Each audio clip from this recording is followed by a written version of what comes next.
o play aqui. Todo mundo deu o play nos seus celulares? Demos. Play. Claquete! Pá. Olá, muito bom dia, muito boa tarde, muito boa noite para você que acompanha o nosso podcast Fractais. Eu sou Alexandre Valverde e você está com a Dani Dutra. Tudo bom, Dani? Tudo e você, gente? Tudo Bom dia, tranquilo. boa tarde, boa noite para todos. Id Miguel, fala Id. Pá. E o Felipe Wasserman. Eu não consegui pensar no bom dia, boa tarde, boa noite da Dani. Tô devendo ainda. Marqueteiro fraco, meu.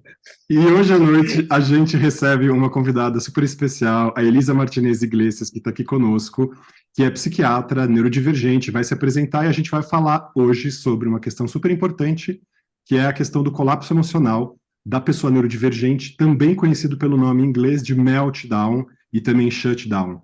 E a Elisa vai trazer essa questão para a gente, as histórias dela, a gente vai ter uma conversa bastante bacana sobre isso. Muito boa noite, Elisa, por favor, apresente-se e traga suas questões e seus pontos. Boa noite, estou muito contente de estar aqui. Como é que vocês falam? Bom dia, boa tarde, boa noite? Exatamente. Isso.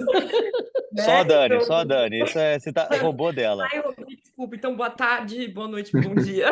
Vamos Isso. assim. Então meu nome é Elisa, eu tenho 37 anos, eu sou médica, psiquiatra, sou psicanalista, já com 10 anos de atuação, e também sou artista plástica, isso é mais recente na minha vida, que eu me autorizo a dizer. Diga-se de passagem, eu adorei a capa que você desenhou. Ah, Que legal! verdade. A capa desse episódio é uma arte da Elisa. Então, Boa, muito boa mesmo.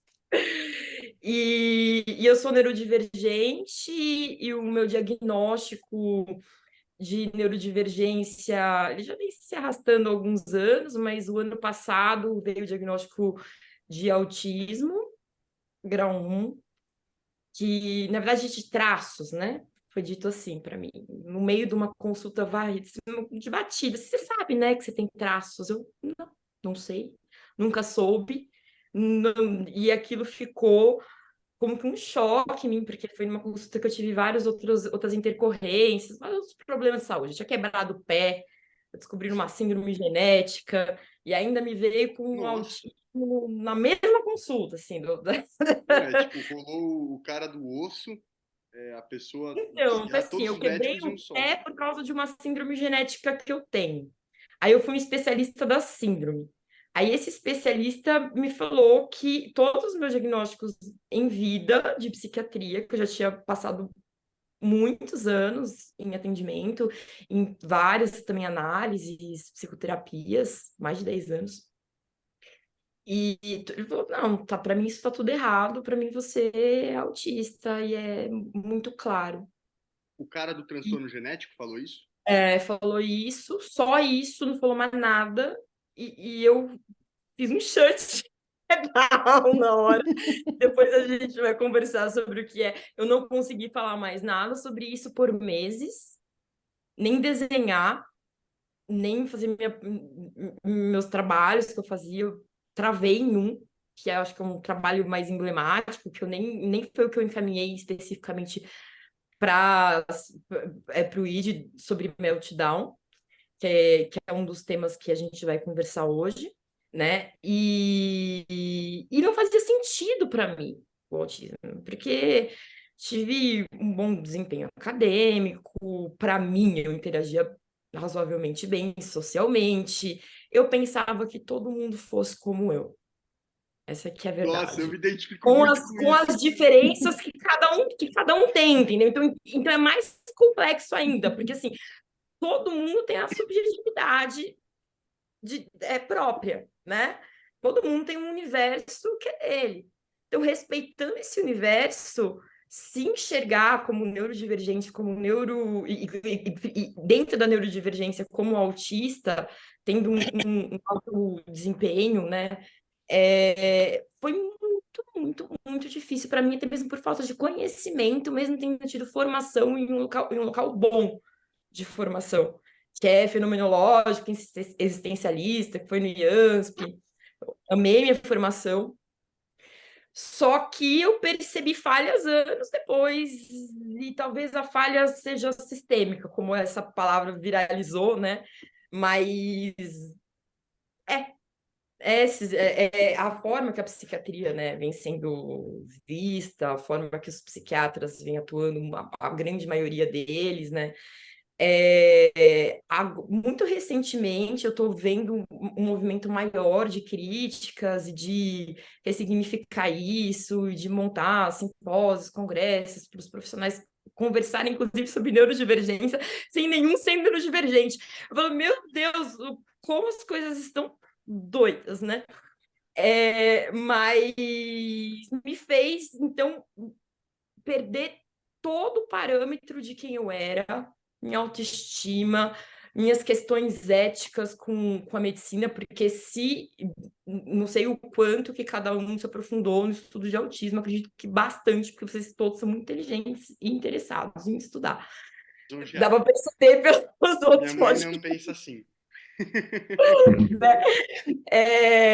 Mas estava lá, a dificuldade de comunicação, de perceber a emoção do outro. Eu falei assim, como que eu, como psiquiatra, posso estar prejudicando alguém sem saber Exato. que eu Era tenho isso que eu ia te dificuldade? perguntar.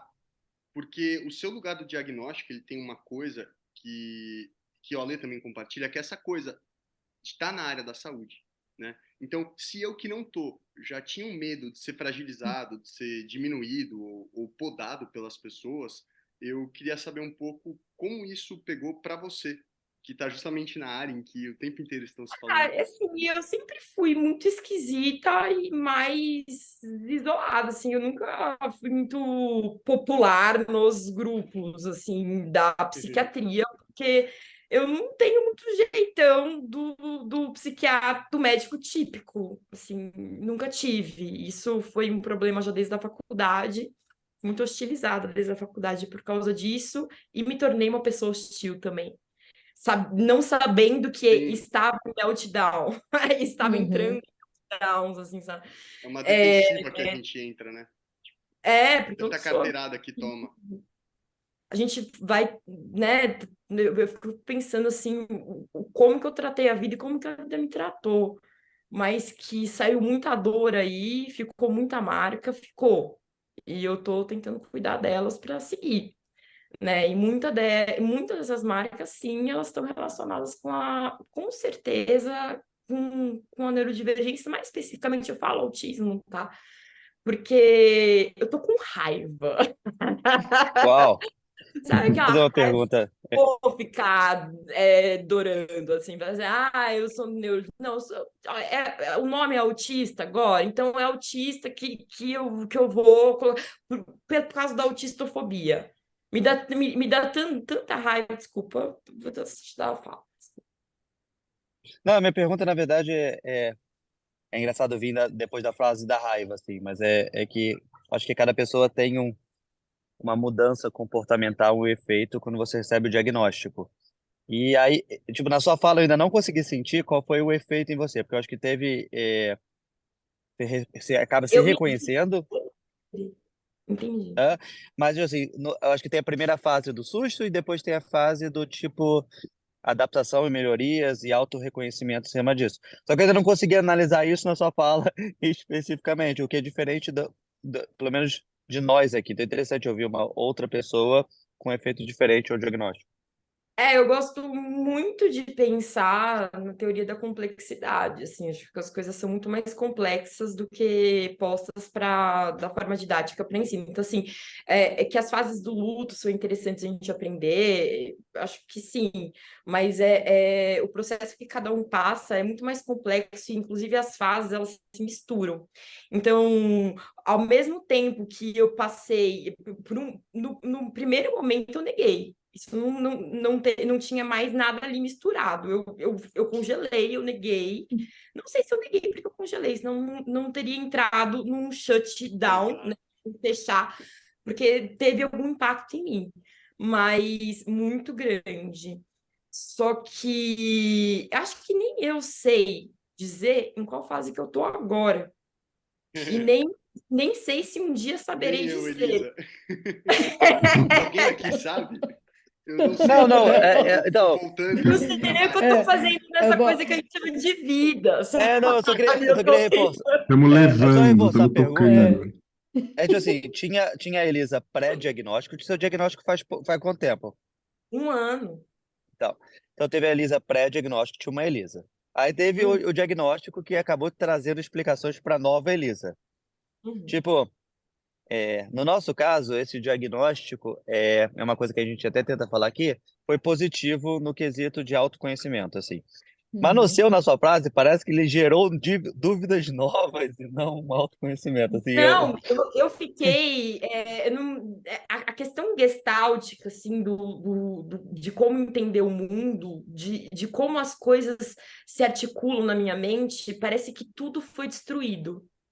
Eu tive. A impressão que eu tive é que eu tive que reaprender o mundo de novo numa visão que era uma outra e não uma visão emprestada. Que aquela outra visão, que era um masking, eu via como um masking, não atendia mais as minhas necessidades, entendeu? Mas ela E, sempre estava aí, né? Essa e eu visão. me. Senão, Essa, acho que o diagnóstico teria passado, você estaria até agora negando ele, né? mas é porque eu sempre fui muito. Eu não é sempre não. Eu aprendi com esses tombos da vida a mudar de opinião. Aprendi que eu erro. E eu acho muito mais importante agora, né?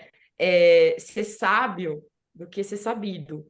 Então, eu era muito sabida e ainda tenho o hábito de falar muito, e eu sei que isso incomoda as pessoas e tal, Nossa. mas eu acho que eu fui adquirindo Bem-vindo ao mundo do ID. tipo assim, porque chegou num ponto que eu senti que tinha perdido tudo, até mesmo assim, as imagens assim, o que eu entendo como cadeira. É cadeira? Para que serve uma cadeira? Assim, desde o mais básico até o mais complexo, como que ele se Você leu articula. Marcelo Marmelo Martelo quando era da infância? Não li, Caramba. não, Nossa, você eu não desenterrou li, essa, mas Fê. Eu Até eu não. li, mas não lembro não saía agora. da minha Eu também não. Mas eu cabeça. adorava aqueles desenhos. Ele muda o nome da cadeira. Ele fala que cadeira, o nome cadeira não tem nada a ver, tinha que chamar de sentador, que era um absurdo. Uma coisa que se senta se chama cadeira. Aí, tipo, Mas assim, Sentador. eu todos os filosofei com isso com 7 anos. conceitos, né, todos os conceitos, assim, como que eles se atrelam, as imagens mentais que eu tinha, assim, será que elas estão, o que que é válido, o que não é? Tanto, e aí eu comecei, eu tenho uma forma de entender o que eu sinto, entender o que eu, até mesmo o mundo, que é através da minha produção. Então, eu intensifiquei muito o que eu estava fazendo de arte, e aí eu fui vendo todo o meu processo de aceitação, de entendimento do autismo através dos trabalhos que eu estava fazendo. Então, todo o meu portfólio, assim, da parte de arte é sobre neurodivergência. Legal. Se a gente Elisa, pode e dizer, aliás, Elisa. Perdão, fala, Dani. Eu voltei para o fogo, né? Então, o que aconteceu? Eu faço recorte, é tudo analógico, eu sou comum, eu não gosto de coisas digitais, vocês perceberam que eu me atrapalho, apesar, né, a maioria das minhas pessoas não se atrapalham tanto assim, na minha idade, com umas coisas digitais, mas eu sempre tive até queria me afastar do digital. Então faço tudo analógico, e aí eu lembrei que eu queimava coisas recortava coisas com fogo, naquela época dos apagões que teve em São Paulo, com incenso. E aí eu comecei a mexer de novo. Aí todos os recortes que eu faço, os desenhos que eu faço, que eu fiz em uma série dos trabalhos que eu fiz, eu até me toquei, que eu estava precisando aprender a dominar o fogo para me sentir segura, para entender os outros conceitos que vieram depois do domínio do fogo pelo homem. Voltou para foi estaca. longe.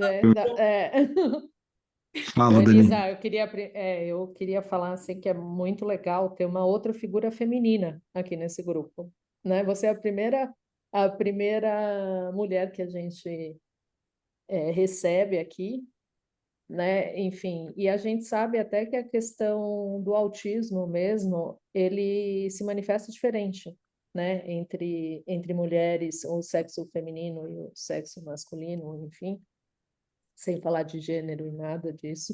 mas e que é diferente, né? Acho que a gente tem questões muito emocionais com essa relação que me parece diferente um pouco dos meninos, carinhosamente eu vou chamar aqui dos meninos, que talvez esse entendimento existencial, essa coisa existencial que você buscou, né, seja uma coisa até mais ligada ao feminino do que eu não vi a gente conversando sobre isso, mas eu entendo a Elisa quando, quando ela coloca assim, putz, eu ressignifiquei meu papel, né? Quase assim, eu me ressignifiquei minha existência Isso. a partir do diagnóstico.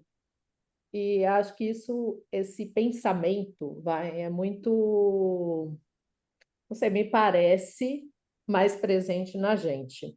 Agora, eu Dani, queria até ouvir uma opinião aí do Alê sobre isso, né? E também aproveitando, acho que é legal esclarecer para todo mundo aqui a diferença entre shutdown e meltdown,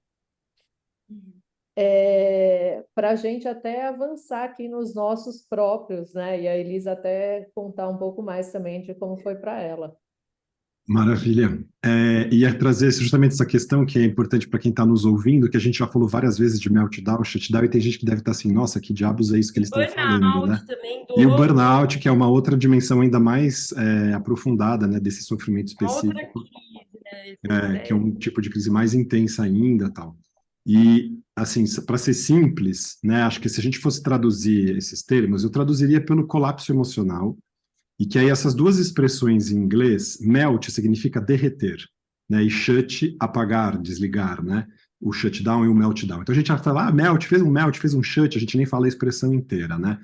As pessoas do espectro, ou as pessoas neurodivergentes de um modo geral, elas podem apresentar esses colapsos emocionais como elas passam por estressores ou sensoriais, ou afetivos, ou cognitivos, ou ou sociais financeiros. muito intensos. Ou o quê?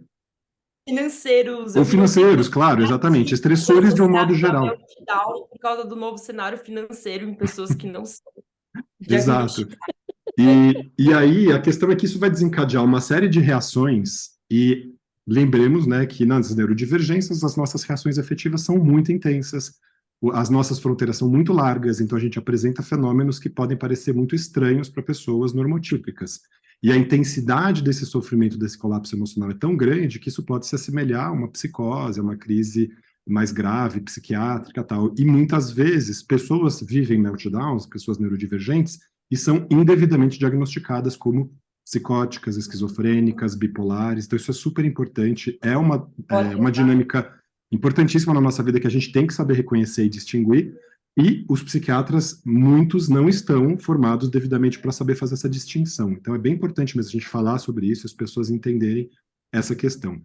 Então, geralmente no meltdown, a pessoa vai ter um comportamento mais explosivo, ela vai colocar mais para fora, ela vai manifestar isso para além da própria contenção. Então, muitas vezes a pessoa entra em agitação, pode ficar fazendo muito steaming, ficar, né, numa estereotipomotora muito intensa, confundir o pensamento, quer dizer, um monte de coisas pode acontecer. Cada pessoa tem meltdown à sua maneira, acho que a Elisa vai trazer algumas questões aqui, se a gente quiser também exemplificar os nossos.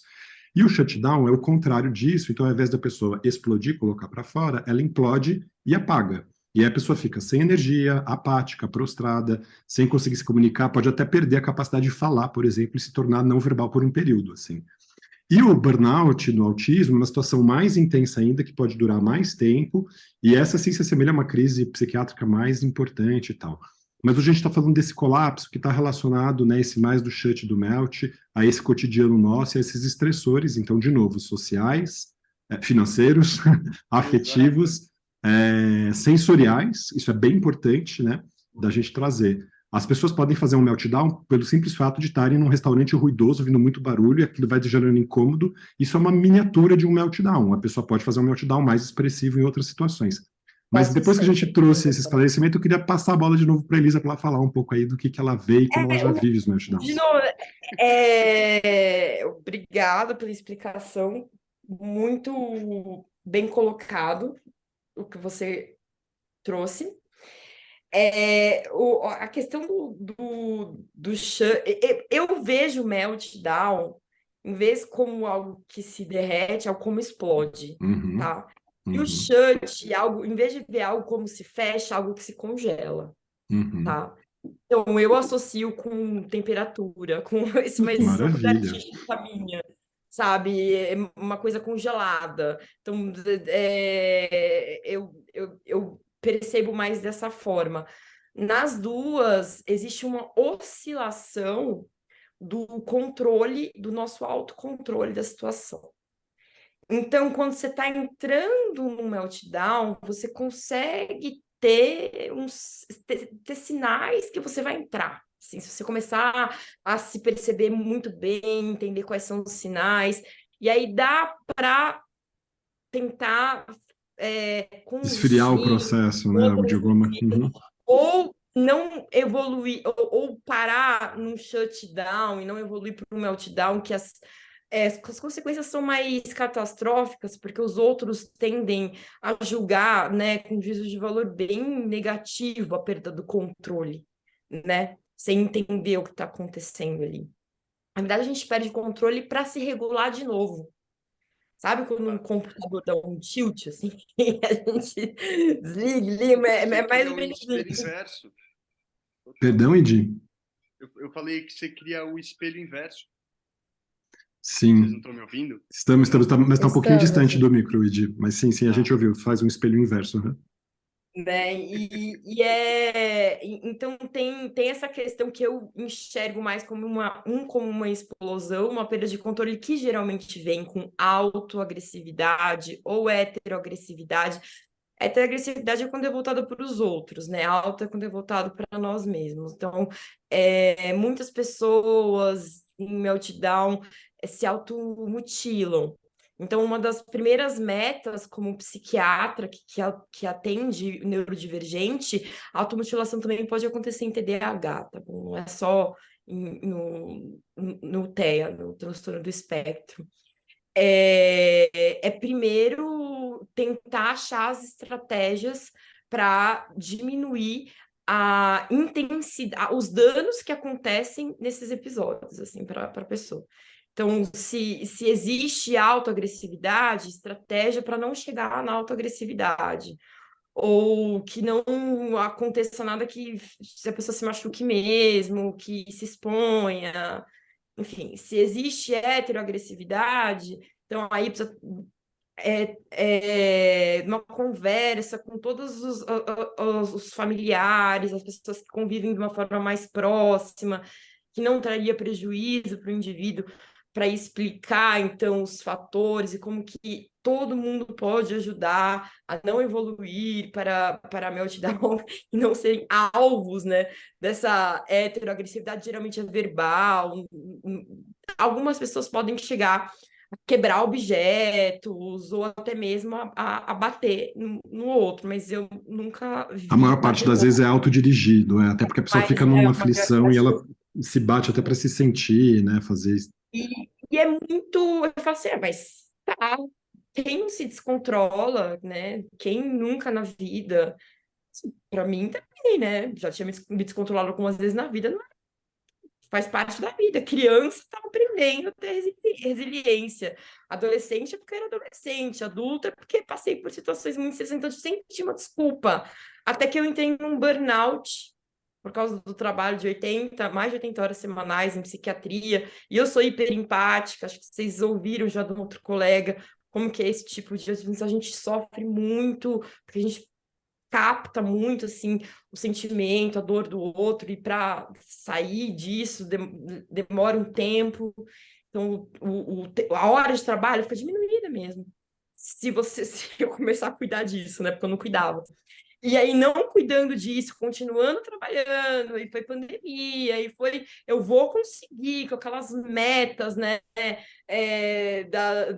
do final da adolescência, não sei se caso ou se no caso não era uma meta importante para mim, casar ou não casar, ter filho, não ter filho ainda não era relevante, mas para mim era a profissão, ter um lugar para morar e tal. Aí eu peguei essa realidade econômica completamente diferente, minha profissão mudou, a nossa profissão mudou completamente na pandemia mais ainda, e aí eu já vinha tendo mais episódios de descontrole emocional que eu não entendia, o que era.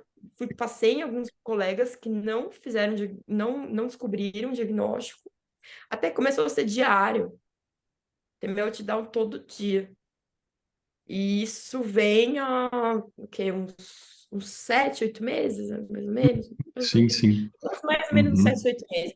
E é super importante também, Elis, a gente comentar nesse sentido que uma das confusões que o meltdown gera, e principalmente se o psiquiatra ou a psiquiatra que estão avaliando tem um olhar um pouco mais moralizante, moralista, é dizer que a pessoa tem um transtorno de personalidade, que é histeria, que é borderline, e isso também é outra coisa que estigmatiza muito a pessoa do espectro que sofre com os meltdowns, né?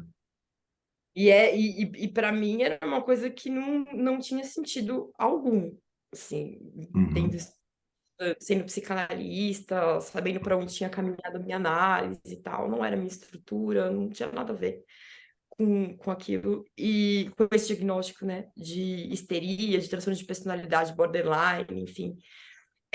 O que tem a ver é a parte hormonal, tá? Assim, a gente fala de uma hiperestimulação sensorial. Os nossos hormônios, principalmente os hormônios femininos, deixam o cérebro, né, da maioria das mulheres, ainda mais as neurodivergentes, muito mais sensível aos estímulos. E o pior é que nós temos 2 TPMs por mês, não é uma só, tá? Porque nós temos 2 ciclagens hormonais. Então, assim, de paz em um mês, como um homem autista tem, que eu não diria que é paz, uma mulher tem 10 dias. Tá? Olha, Elisa, Max agora eu vou autista. ter que procurar um ginecologista que atenda neurodivergente. Gente. E disse o microfone está desligado, você queria conversar, você está Tá falando? ficando difícil para Meu vocês microfone tá médicos, desligado. tá? Então, mas isso é tranquilo. Não é arrumar a parte hormonal, quer dizer, tranquilo. Eu tentei inibir completamente o meu eixo, mesmo assim não funcionou. Mesmo as micro oscilações hormonais, que não me fazem ovular nem nada, elas provocam. Eu tenho os meus sinais mais intensos nessa fase. Mesmo assim. Entendi. É, Fala aí. pessoal, boa. Eu queria aproveitar aqui e fazer um parênteses, já também puxar o nosso último bloco, que seria um bloco mais de aquele famoso troca-troca, no sentido de todo mundo poder perguntar bastante. Famoso troca-troca do Id que inventou o nome do bloco e já chama de famoso. Em relação ao diagnóstico, e que assim, os homens recebem diagnóstico muito mais facilmente do que as mulheres. As mulheres, elas são muito menos vistas desde pequenininha por serem boazinhas, tá? Então, e isso é uma dificuldade que a gente passa. Outra dificuldade que a gente passa é de cumprir tantos papéis na vida, e quando a mulher se descontrola, que seria um meltdown, é o descontrole da mulher, ó, a louca ali, ó. O manto de homem Tá que na quer, TPM. tipo, Exatamente. não aceita uma mulher melhor, né? Tem isso. Quando pensam em demissão, a primeira pessoa a ser demitida é a mulher louca que se descontrolou um dia na vida de trabalho. Entendeu? Não importa se você é autista, se você não é, nem Nem perguntam, diagnosticam, nem vão atrás. nem Né? diagnosticam. Então, tem todas essas nuances do diagnóstico da mulher, assim, do histórico de vida. Se ela chega no consultório, na verdade, cheia de transtorno de estresse pós-traumático, porque a nossa memória também já tem uma predisposição maior a nos colocar nessa condição Lembrar de de fatos dadosos e traumática, aversivos de uma maneira de muito intensa. lembrar do que aconteceu, de fatos dolorosos, com traumas mesmo, de reviver com muita intensidade, né? Então, é muito difícil mesmo, e a mulher mesmo aceitar, porque é mais um juízo de valor da sociedade que ela empresta, e negativo de si, e muitas vezes não é suportável, porque já tem tantos outros que ela já vem lidando. Exato. Sabe? Então, A questão da tem toda essa complexidade. Sim.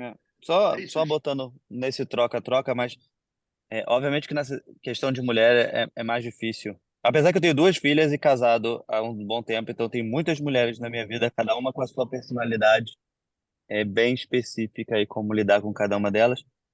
Uma coisa que eu estava pensando sobre meltdown, depois a gente entra, eu acho muito interessante o termo a questão do gênero, que acho que existe muita diferença, como eu acho que vários outros temas têm diferença, mas uma coisa que que eu analiso sempre assim por exemplo, no meu caso, quando eu tô nervoso ou alguma coisa tá me fazendo mal, eu não gosto de falar muito sobre o assunto. Então, que normalmente é a saída, é o que as pessoas, quando querem ajudar, elas querem que você fale, por curiosidade, por desejo e tudo mais. E, tipo, no meu caso específico, eu tô falando no meu especificamente, como o meu cérebro funciona, quanto mais eu falo sobre o assunto, mais novas coisas de informação que eu não queria Vão ficar surgindo. refletindo sobre o assunto surge. Então, vira um gatilho negativo. Então, eu quero, literalmente, quer me ajudar? Tipo, mude de assunto, sabe? Tipo assim, fale sobre outra coisa que mude de assunto. Mas eu sei que é uma questão pessoal minha, e outras pessoas gostam de se abrir, gostam de falar, e, tipo, tem outros modos. Talvez tenha uma questão de gênero, talvez tenha uma questão de nível educacional, talvez tenha uma questão neurodivergente de como o nosso cérebro funciona em relação a isso. Então, a minha pergunta, no quesito meltdown e tudo mais, vamos dizer que você está percebendo de algum modo uma pessoa nessa situação ou prestes a chegar numa situação. Porque se a pessoa perdeu o emprego e tudo mais, ela tem alguns sinais que a pessoa pode estar nesse nível. É, como é o melhor modo de interagir sem saber como é a interação da pessoa? Porque, tipo assim, eu vejo no quesito empático, quando as pessoas querem falar comigo, eu vejo claramente que elas querem me ajudar. E aí eu utilizo o fato delas quererem me ajudar, mas acabando numa coisa que não é positiva para mim. Então, eu falo, pô, tu quer me ajudar? Tipo, só vamos falar sobre outro assunto? Só que a pessoa quer muito falar sobre aquele, sabe? Então, tipo, eu queria ouvir você, que é estudante nesse tema, assim, o que para você, e é até legal para os ouvintes, é o melhor modo para interagir?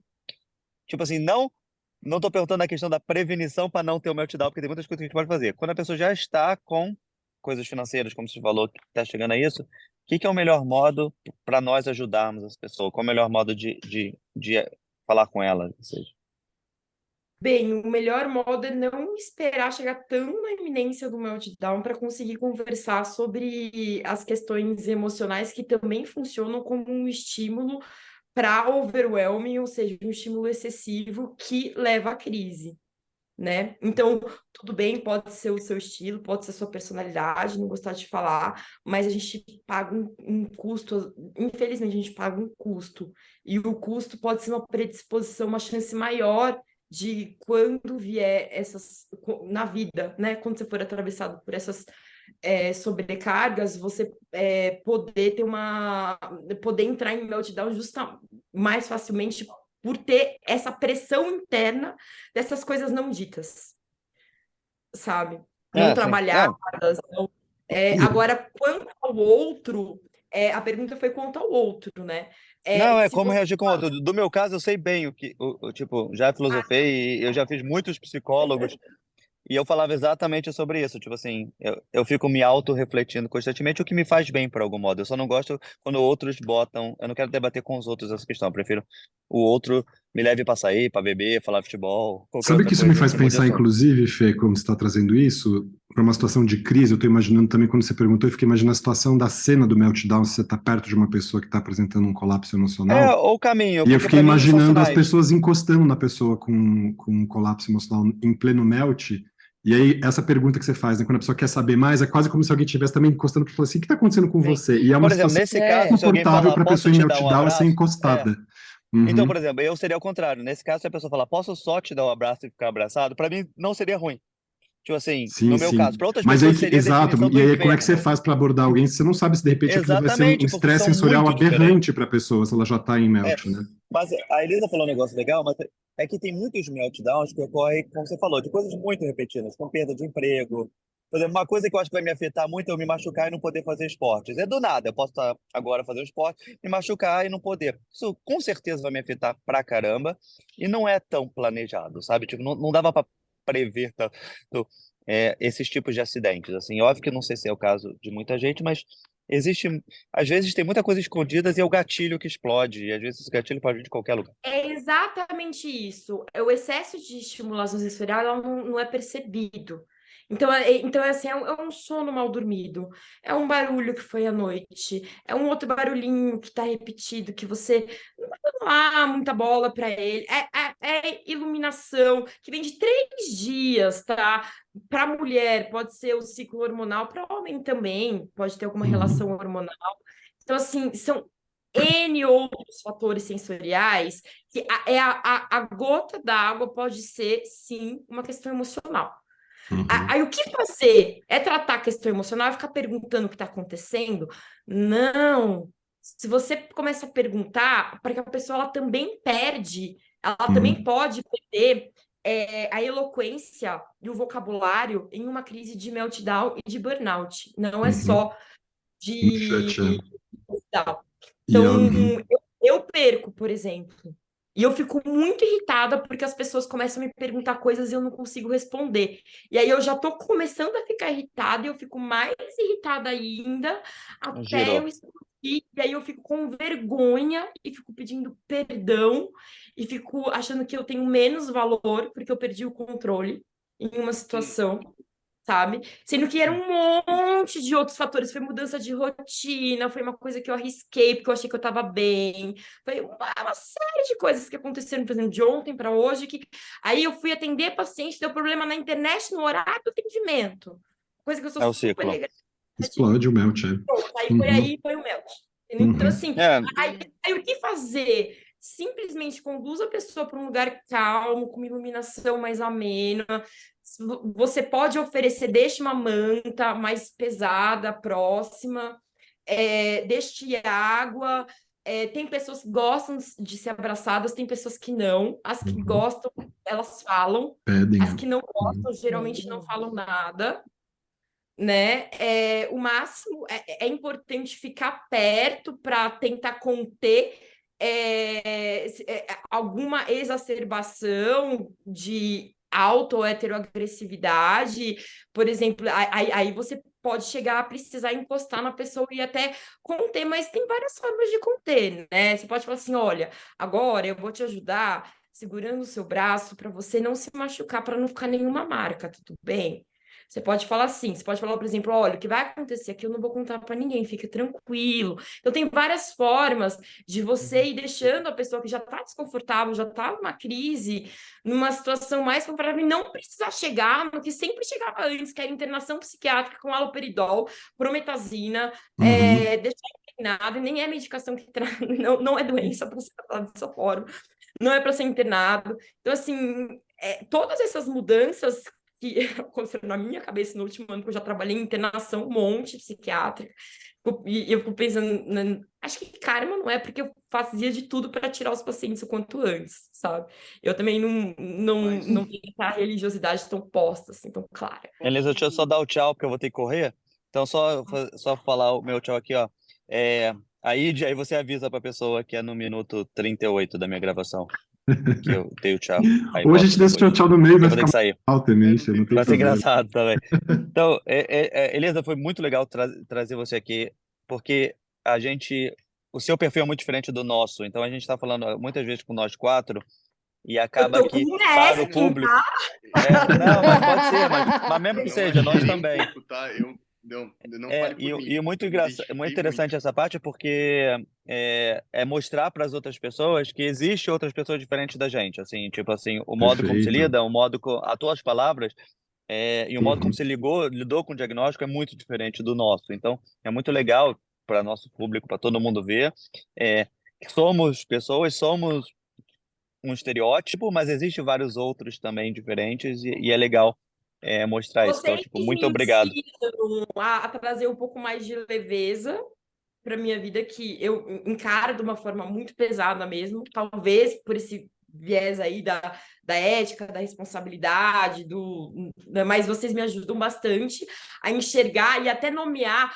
Por que só não pode ser um nervoso? Porque tudo eu tenho que nomear como uma crise, ou como Elisa, você é a nossa primeira como fã, é cara. vida. Primeira fã que a gente gravou. Então, estamos felizes pra caramba de ter aqui. É um momento único. Tchau, tchau. Muito obrigado aí. Excelente episódio. Falou. Eu Beijo a todo agradeço mundo. vocês que trazem mesmo essa leveza para um assunto difícil. Um prazer. Mas, não, calma aí. Tchau, Fê, mas ainda quero fazer uma pergunta, pô. Não, não. Uma pergunta importante. A gente estava falando muito sobre meltdown e shutdown, e eu acho que, na verdade, o mais importante para prevenir isso falando para pessoas autistas e para quem não é, seria a questão da empatia, no sentido de não ridicularizar as questões do outro. Eu acredito que esses acúmulos que levam são pequenas coisas que pegam pessoas que são do espectro e que você não consegue verbalizar para o mundo. Porque alguém vai falar que aquilo é uma frescura, que alguém vai apontar aquilo, você não quer ser a pessoa estranha, você não quer ser a pessoa chata, por aí vai. E acho que mora muito nisso, entendeu? Trazer os nomes, meltdown, shutdown e por aí vai, são maneiras de legitimar uma dor que é nossa, tá? Porque burnout pós-trabalho todo mundo tem.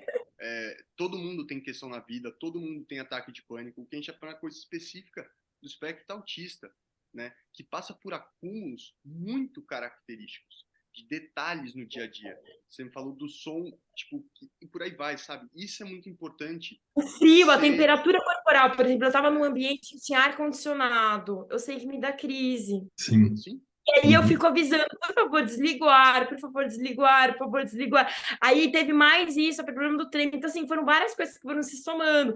Aí se você pegar e falar assim, nossa, essa pessoa surtou porque a internet não conectou. Tipo, não é só foi a gota d'água. isso. E todas as privação de alimento, fome, dá muito melt em criança. Eu tinha muito quando era criança, ficava com fome e descompensava, assim. Nossa, muito. Fome, sono e frio. Uhum. Assim, é uma combinação que muitas Explosiva. pessoas entendem. E uma coisa que eu e o Alexandre, que o Alexandre, nós conversamos antes disso, é sobre o impacto na autoestima do meltdown. Porque eu me entendo como uma pessoa inteligente, mas quando eu tenho meltdown, eu me sinto a pessoa mais burra do mundo. Porque essa Você questão... perde seus recursos, né? Você perde a sua Eu riqueza, a sua perco inteligência, meus né? recursos, eu perco meu vocabulário, eu Fica perco meus vulnerável. recursos, assim, minha inteligência emocional, eu perco a minha habilidade de me comunicar. Mesmo que capenga, mesmo que trabalhosa, não sei, é a minha, eu perco. Eu perco meu autocontrole. E eu acho que isso, para quem sabe a importância que é ter autocontrole na vida, é uma coisa assim que derruba um É uma tanto. coisa que a gente sabe, né? Que o tempo inteiro a gente está se autocontrolando. Tipo, a gente E acho que pode- vocês, psiquiatras, ainda mais, né? Acho que tem uma questão que Exato. você trouxe mesmo profissional, desse autocontrole, de você passar essa imagem para com quem você está atendendo e tudo mais, que é bem difícil. Eu teria também muita dificuldade. O Alê não tem nenhuma, mas enfim. Não tive nenhum, porque... mas os meus melts foram importantinhos, assim, tipo, um me levou para uma internação psiquiátrica. Então... Eu acho que assim, Mas- eu acho que a gente faz masking. Eu estava até falando com ele sobre a gente escolher qual parte do masking fazer para não entrar em meltdown. Porque a gente controla, porque um dos podcasts que me prendeu muito foi do masking, porque parecia que ninguém estava falando que era masking, e da complexidade do masking, que é o gestual, que é o mínimo Qualquer coisa, não, mas... da boca que você vai erguer para sorrir, é o gesto da sobrancelha que você vai... é a roupa que você escolheu, para mulher, é maquiagem, o formato de óculos ou não, o cabelo, o jeito que vai sentar, o tom de voz que vai falar, se vai falar pausado ou não, se vai falar baixo ou não, que efeito que vai ter no interlocutor. Então, assim, é tanta coisa que a gente controla nos maskings, que depois de muitos anos fazendo sem ter consciência disso, que o resultado seja um colapso, não é uma coisa tão, assim, surpresa, né? E o melt, o melt e o shut é justamente a impossibilidade naquele momento de executar um masking, de você se camuflar, de você se disfarçar. É quando não dá mais para fazer um Pra masking. fazer um masking, aí você explode. explode. A habilidade de masking. Exatamente. E o masking é importante para a vida. Só que a gente tem que escolher o que... Já que a gente está aprendendo tanta coisa, o que fazer no masking e o que não fazer, sabe? Para diminuir esses riscos. Para diminuir os riscos de entrar. Porque se sentir, entrar é muito difícil. Sair é possível. Eu fui experimentando as coisas que o Alexandre foi me passando. Algumas eu ri muito fazendo. Mesmo, ele falou assim, carrega peso. Eu carreguei balde de água no estacionamento de um Essa é a do tipo, reação, eu tipo o cara preciso ter sair Covid. disso agora. Exatamente, gente, é Absurdo, assim. incrível para controlar a ansiedade e carregar peso, porque É quando assim, seu é corpo uma se ocupa garra disso, pra você sair. tropeça. Então, tudo para para você ficar Mergulhar também ali. é uma ótima. Pessoal, já puxando aqui para o fim, e aproveitar para a gente já começar nas despedidas, eu ia falar que é muito legal que vocês estão fazendo aqui o que a gente está fazendo, porque não é fácil se expor assim, né? Quantas pessoas poderiam apontar um dedo? Uma pessoa que já foi internada, uma pessoa que tem crises. Eu consigo falar algumas na minha vida que apontariam dedos para mim. E a gente está escolhendo estar aqui. Isso é muito importante para quem está ouvindo, entendeu? Não, e é muito importante para mim como profissional e para a Elisa como profissional também, porque não somos só médicos, nós somos médicos psiquiatras. Então ainda fica uma situação do tipo, nossa, quem são esses dois aí que dão essas Exato. causadas? Quem são essas pessoas? Então, mas é para isso, é para romper essa fronteira da vergonha, do medo de falar, do medo de se expor. É o contrário, é se redignificar fazendo isso. Eu acho super importante também. E queria só retomar o comentário do Fê, que eu acho super legal, da presença da Elisa aqui, que é de dar essa dimensão diferente, né, de como as pessoas têm ouvido as nossas histórias, de repente ouvir de uma outra pessoa e falar, uau, como as histórias podem ser, né, podem ser tão diversas e as neurodivergências serem tão diversas, né? Há tantos autismos quanto há autistas, eu gosto de falar Mas isso. tem uma coisa eu interessante aí, repito Ale, isso. que é, tipo, por mais ser Você achou muita coisa diferente, parecida, né? sim, mas às vezes, mesmo histórias são, tipo, muito diferentes mesmo, porque no seu caso tiveram muitas semelhanças, mas mesmo em casos que são muito diferentes, sempre rola um fator de identificação que talvez passa pelo modus operandi de pensar, sabe? Às vezes a pessoa teve uma reação que não tem nada a ver com o que você teria, mas você vê que a maneira como a pessoa descreve como ela teve aquela reação, você fala, nossa, tá. Quando eu descrevo situações assim minhas, por É mais nesse diferentes, naipe, né? é muito parecido. Então, por isso que é legal de ouvir todas as histórias. E a sua só Mas eu acho que potencializa no isso. final dos colapsos, eu acho que a gente ainda consegue recuperar a ideia e o nosso senso, o nosso valor. Mas talvez as outras pessoas não. Demais. Isso Exatamente. é uma coisa muito dolorosa também. Tipo, de começar a esconder shutdown, meltdown, burnout, para não querer ser visto, para não querer ser tratado como insuficiente ou Impotente, incapaz, sem deficiente, dúvida. né? Também é uma coisa muito dolorosa. E só um ponto da mulher que não foi dito que é para episódios aí, maternidade, né? Nossa, Você ia tadinho, falar pra um maternidade. caralho? Boa, Nossa, nossa, pois é, eu ótima não questão. tenho filho, né? Foi um dos desenhos que você fez, o que eu te, o que foi parar na sua mão, e é uma mulher que o corpo é um pulheta. Eu fiz uma série de mulheres em que eu recortei o ventre, porque para mostrar a passagem do tempo, como é cruel com a gente, que sai pedaço de carne de alguns desenhos. O tempo é muito cruel com a gente, ainda mais quando a gente recebe um diagnóstico tardio de neurodivergência, assim. Parece que a gente perdeu muitas portas já estão fechadas na nossa vida. E uma delas que eu vi era de relacionamento, e eu achava que não estava, e hoje eu já achei que tá. Então, assim, é uma coisa que vai mudando de acordo com o que os nossos pares vivenciam das nossas crises também, e dos nossos streamings, Mais da e de como a conta. gente se comporta, porque quando a gente está fazendo o nosso masking lá, tá tudo legal, tá tudo ok, né? Agora, quando a pessoa vê as dificuldades, a real, eu acho que é um peso muito grande. E eu não sei se é um peso que, por exemplo, antes do meu diagnóstico, inclusive eu daria conta, eu acho que eu daria. Mas eu ficaria assustada, por falta de informação. Exato. Então, também é nosso papel trazer informação para. Gente, não que eu acho que vai mudar muita coisa imediatamente na sociedade, sabe? Mas pelo mas menos só a o gente. Não, de informação é alguém alforria, a mostrando gente está se libertando e libertando os outros. Eu acho que Eu acho é também. isso, a libertação do aprisionamento. Dani, quer encerrar? Eu acho, olha, realmente, Elisa, queria te agradecer mais uma vez, né, por você estar aqui conosco, por você também, enfim, falar dos desafios das mulheres, né, como essa neurodivergente, achei bem legal e bem interessante. Acho que depois a gente pode conversar mais. Eu não tenho muitas conversas, geralmente não, mas a maioria realmente dos diagnósticos são mais que eu conheço são mais homens, enfim, eu não converso muito e tem esse lugar mesmo, acho que dos múltiplos papéis e da questão do machismo e de uma série de coisas que impactam muito o nosso comportamento, a nossa autoestima e que é bem peculiar. Mas eu achei ótimo.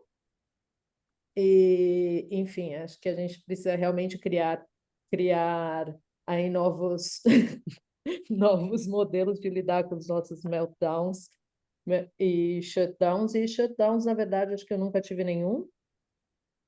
Os outros eu identifico bastante, mas eu acho que a gente tem aí um desafio de tentar até dar dicas mesmo para as pessoas que nos ouvem sobre isso. E acho que a Elisa e vocês, enfim, trouxeram pontos importantes a respeito disso, que acho que a galera vai gostar. Se estiver ouvindo esse podcast e estiver tendo match da touchdown, vem mergulhar comigo. Sério, galera. Isso aí é um remédio. Isso é instantâneo. Ai, depois você explica como é que faz pra mergulhar com você, porque Ilha eu, minha Bela. foto, Não. mas Não, eu ensino tudo mesmo. É só vir aqui na Ilha Bela. Vai ser um prazer gigantesco. é super bom, não sai de casa. Já vem com a- Já amanhã já tô aí. Não convida, porque tem gente que convida que vai. Não, quando eu convido é pra vir. A gente pode embalar essa Mas, viagem aí, olha, já gente, Dani, primeiro a assim, Lê. é um hábito, né, de ficar se pedindo desculpa em excesso, mas eu realmente sei que falei muito hoje. Falei pro Ale que eu tava ansiosa para vir aqui. Como não estar ansiosa depois de o assunto ser meltdown e ter um meltdown no dia, né? Então, assim, né, foi uma coisa desconcertante para mim, porque eu já vinha melhor, tão melhor que fui ar-condicionado, mudar os ares, né? E tá aí, Ar-condicionado o não que dá, aconteceu? é tiro e queda. Né? Então, Gente, quem Olha. sabe faz ao vivo. Quem sabe faz ao vivo, sabe, gente. mas Não é? Boa noite. Mas é isso, a gente fica experimentando a vida também. A gente não quer se fechar num casulo por causa de um diagnóstico para sempre, ficar vivendo uma dor para sempre, uma raiva para sempre. Né? Então, é transformar. Eu penso em tentar transformar alguma coisa boa, sabe? Disso. Seja através da arte, que era a minha ideia inicial, agora eu acho que através até da psiquiatria, acho que eu vou ter um espaço também. Porque eu acho muito legal conversar com neurodivergentes e recebê-los em consultório. Ai, receber em consultório, gente, eu gosto, tem gente que não gosta. Para mim já diminui muito a ansiedade da tela, sabe? Do ficar esperando. E para mim é diferente, mas enfim. Eu agradeço, então, a oportunidade de estar aqui, conversar com vocês. E eu sei que eu falei demais, porque hoje eu estou com o controle inibitório fraco. Nossa, Não. se você falou demais, Tá bom. então, nossa senhora, Nada vamos como embora com ao som de Altian. Arigato! Ah, tá. Um abraço, pessoal. Então Até a próxima. aí, mas eu agradeço o convite. Obrigada, gente. E eu coloco à disposição. Depois a gente dá um jeito de trocar. Vontade, a gente pode conversar e